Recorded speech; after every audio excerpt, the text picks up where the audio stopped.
cruising along on the Mondeo's natural habitat of the motorway, you get the feeling that you're sitting in something far, far more exclusive than it actually is.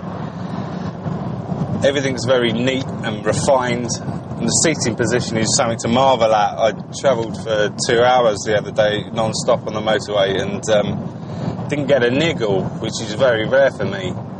Apart from a couple of random plastic inserts on the doors and dash, it's actually a very nice place to be inside this car.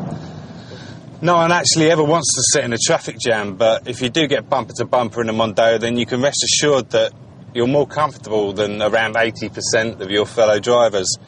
And even if that's not enough to put a smile on your face, then you can find solace in the fact that the other 20% have paid a hell of a lot more for their cars than you have. I've been racking my brains to try and think of something that really does annoy me about this car, but I have to admit there's not really that much. I don't really like the sound of the diesel engine, but seeing as around 70% of the Mondeos that are sold are actually diesels, I'm guessing it doesn't affect other people in quite the same way. One of my usual complaints centres around the suspension. Comfortable ones can't go around corners, and sporty ones dislocate your hips, that sort of thing. The Mondeo isn't exactly sporty, but it will go around a bend much faster than you'll ever need it to, especially with now standard equipment like electronic stability program and the traction control. But there is one place that we can really test the suspension.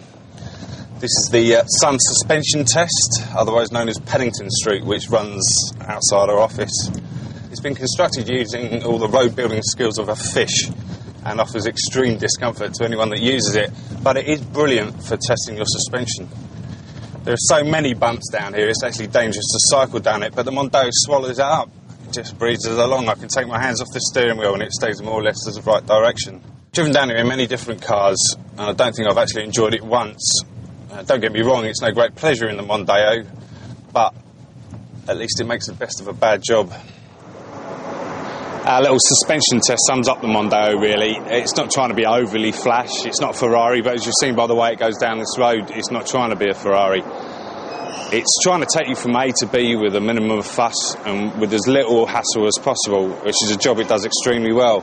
And if you're going to be spending a lot of time driving up and down the country on the motorway, then you can rest assured that this is a car you're really going to love.